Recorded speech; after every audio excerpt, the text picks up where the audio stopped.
Good morning, Colorado. You are listening to the Daily Sun Up. It's a conversation with the Colorado Sun.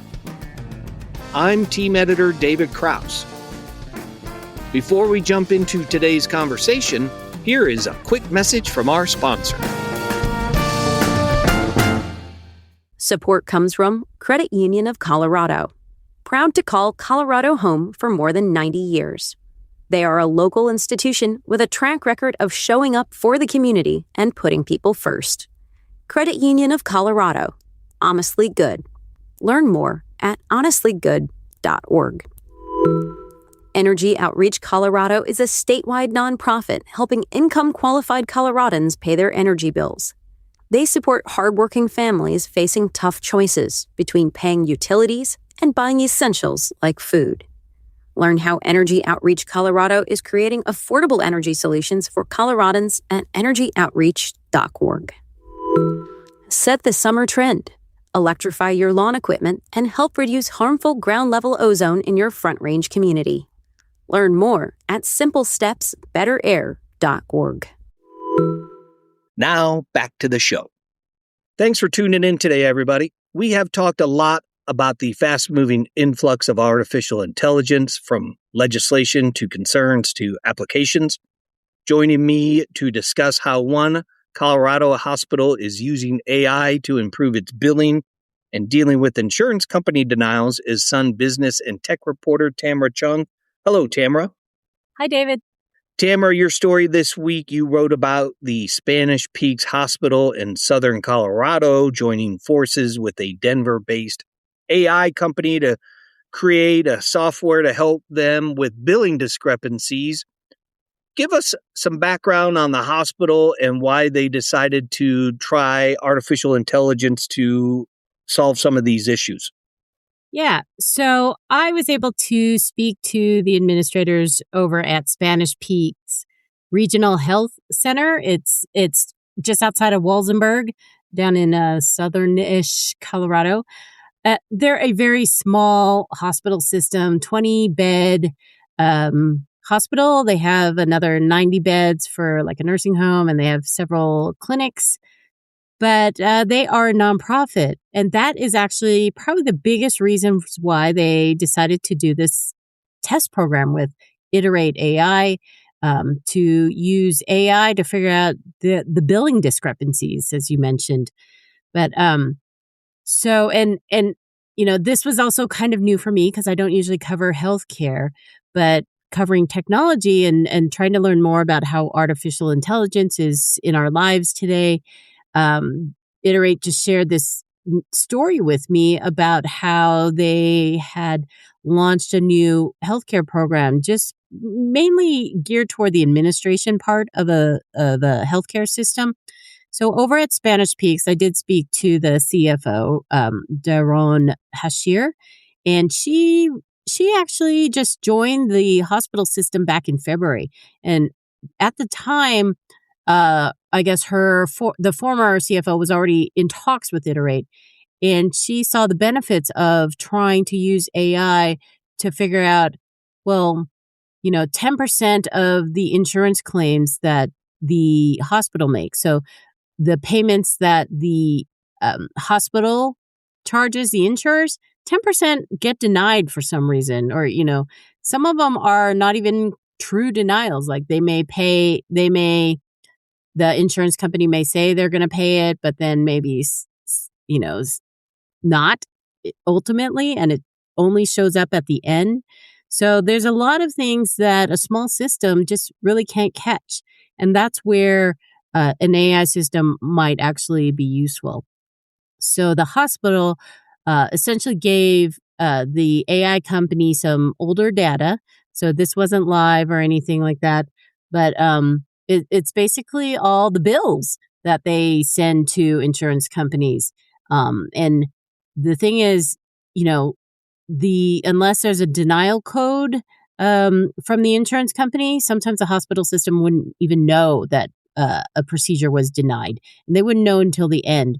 And again, because this is a nonprofit healthcare system, they still pay the claims, and they still pay and make sure patients get taken care of. and they sort of take the loss in the end. So uh, Daryl Hashir's job is essentially to break even for the company, and that's why she wanted to try out this new system. It really showed her a lot of the data they were missing, and a lot of the potential claims that they needed to just write an appeal for and resubmit. And so that's why they just signed on. There were some other systems that also signed on. I was trying to reach out to them, but it was the July 4th week. So it was hard to kind of reach people in all aspects. And, but it was a really interesting story to do because, again, I don't deal with a lot of healthcare stories, and it's kind of shocking as to how much gets denied and how much people like us are just left with the bill. Let's go down that road a little bit farther, Tamara.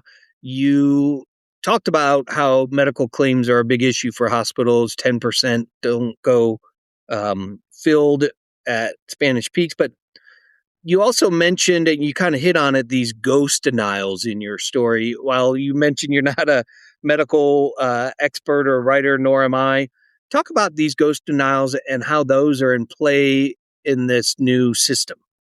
Yeah. So as I mentioned, the hospital administrator doesn't really know if something has been denied, if a claim to the insurer has been denied, unless they get a code that says it's been denied. And sometimes the claims come back and say, hey, we need more information, or, maybe there was a typo in the document that, the physician submitted, for a variety of things. And the biggest thing here, though, for a small hospital, and I should have mentioned this earlier, but, there's just not a lot of administrative staff. So whenever there is a denial or even a potential non-denial, it takes a human employee to actually track it down, go research the claim, go see what the medical procedure was, try to figure out, well, what's the mismatch here, and then resubmit it. So Spanish Peaks does not have enough staff to appeal all the claims. So, they look at the highest amounts and they kind of go down from there and try to get back most of them, or, the high dollar amounts. And the system that Iterate created, not only, so let me just explain how the AI works, right? The AI is really a private AI system. And that is key because this is a hospital. They are dealing with a lot of patient data, a lot of health data, stuff that is protected by HIPAA, and all sorts of regulations and laws and rules out there. So companies like Iterate still have to abide by all those rules, and they have to be vetted by the hospital systems that are being used. And they have to make sure stuff is encrypted and secure. But the most important thing is like this AI system that they are building. They're building a large language model just for the hospital. And this system sits within the hospital's firewalls. So patient data, which is already inside company firewalls, does not leave the database, I guess. But the new, the AI model stuff may get updated. And I sort of liken this to like cloud software. And that's what it is really.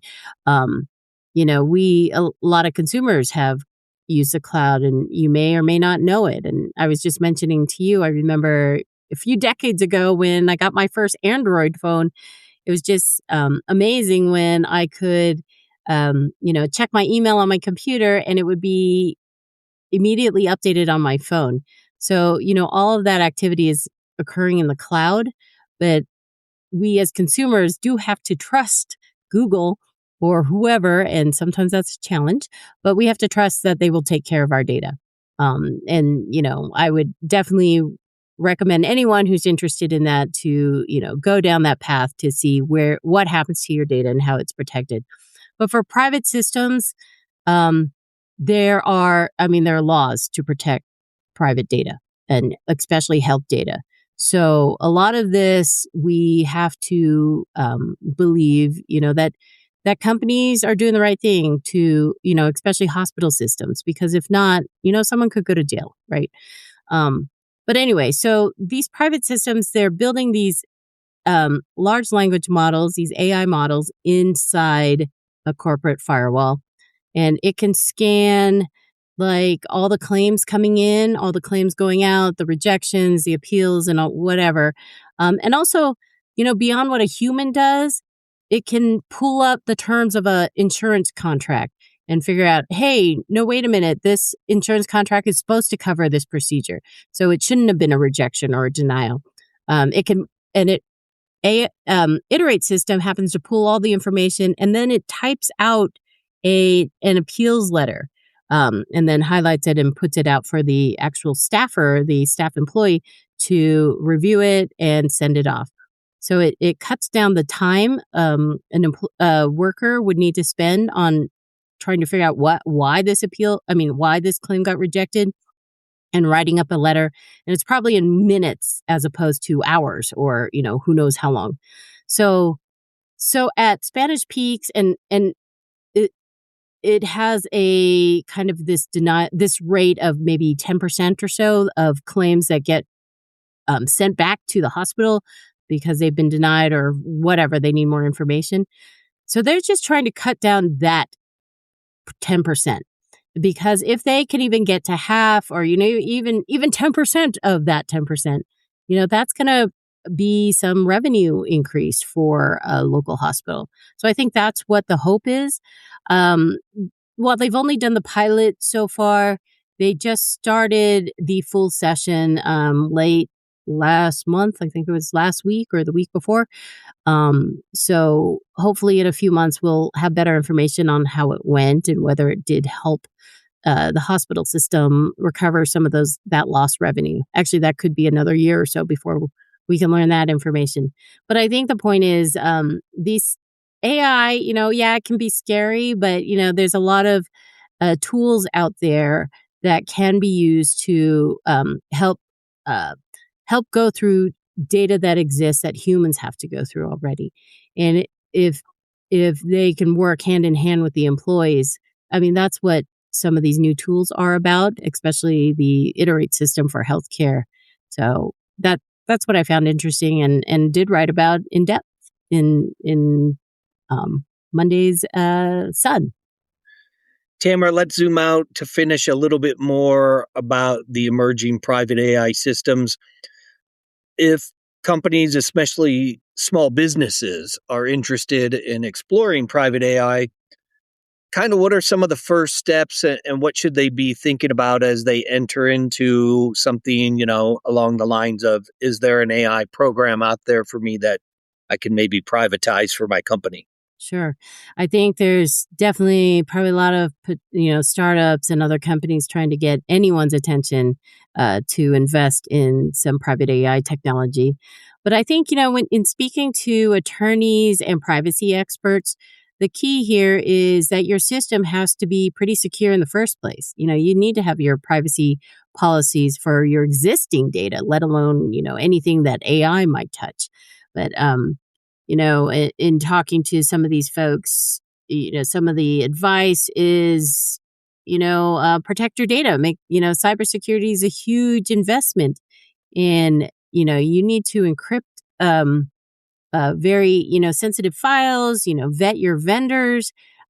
Some of this is just common sense, but I think, in speaking to an attorney over at Holland and Hart who specializes in AI policies and stuff, he mentioned that, a company that already has some of these privacy guidelines and cybersecurity all ready to go, it's going to be way easier to adopt a private AI system because, you're already protecting against hackers and threats and stuff like that. But if you're not there, it is a learning curve because you've got to protect all your data. You can't just protect the AI data because the AI data is your data. But the other thing is, it's also better not to just put an AI system out there to adopt AI, right? A lot of the experts are saying, if you're going to use it for a targeted purpose. It's a tool, right? Like in the case of the Spanish Peaks healthcare system, they're using it for billing. and to figure out how to recover some of that lost revenue. And a lot of the corporate attorneys who advise big companies on how to use AI, they're saying, you don't just put AI out there to put AI out there. That's unheard of in the corporate world. It needs a purpose. It needs some specifics. So, protect your data, use AI models for targeted purposes, and just make sure, there's some use to it. And, to me, it's a lot of common sense there. I mean, I think some of the other stories we're hearing about AI, that will come out further, but a lot of those are already getting addressed, like with the hallucinations and the inaccuracies. So, at this point, you're still having to review everything that an AI system might spit out. But if the AI system in this hospital's case is able to write up that appeals letter to the insurance company and have all the necessary data to support why a claim was legitimate, then that's less time for an employee. And that means any sort of rural hospital system can get through more of these claims than they used to. So let's hope it works. Again, hopefully I'll be able to do a follow-up in a year or so. Tamara, always great to catch up with you. Appreciate the update on this AI story. If you haven't already, you can check out Tamara's story as well as all of her business news coverage from around Colorado on our homepage and on our free Colorado Sun app. And if you haven't already, you can always sign up for Tamara's free weekly What's Working newsletter. Comes out every Saturday. Gives you a little bit of a sense of the business world and what's been going on. Tamara, appreciate the time and make it a great week, my friend. You too, and thanks everyone for listening. Thanks for listening, and finally, here are a few stories that you should know about today. Xcel Energy is seeking to raise a record $225 million in new revenue, partly by adding a $6.15 monthly charge to the average household bill. The request comes as more Xcel customers are facing disconnections for non-payment. Xcel electric rates have risen more than 20% since September 2023. Colorado organizations that work to prevent domestic violence and sexual assault are struggling to keep shelters open or afford hotel rooms for people who need safe places to sleep. The trouble comes amid a years-long decrease of federal funding. The groups have shifted to helping only the people who are at the edge of crisis, about to become homeless. The Aspen Acres fire has destroyed more than 250 homes and 4 commercial buildings in Pueblo and Custer counties. The latest damage tally comes as some residents are being allowed back into their homes in Pueblo County. Officials say residents returning to their homes in those areas should be ready to leave again if flames shift direction. To read these stories and much more, visit our website, coloradosun.com. As an award-winning nonprofit news outlet, we take our mission of credible, independent journalism seriously, and you can check out our trust indicators at coloradosun.com/ethics. Our music is by the Denver-based Matt Skellinger Group. A link to their music is in our show notes, and a special thanks to Swallow Hill Music. I'm David Krause. See you next time.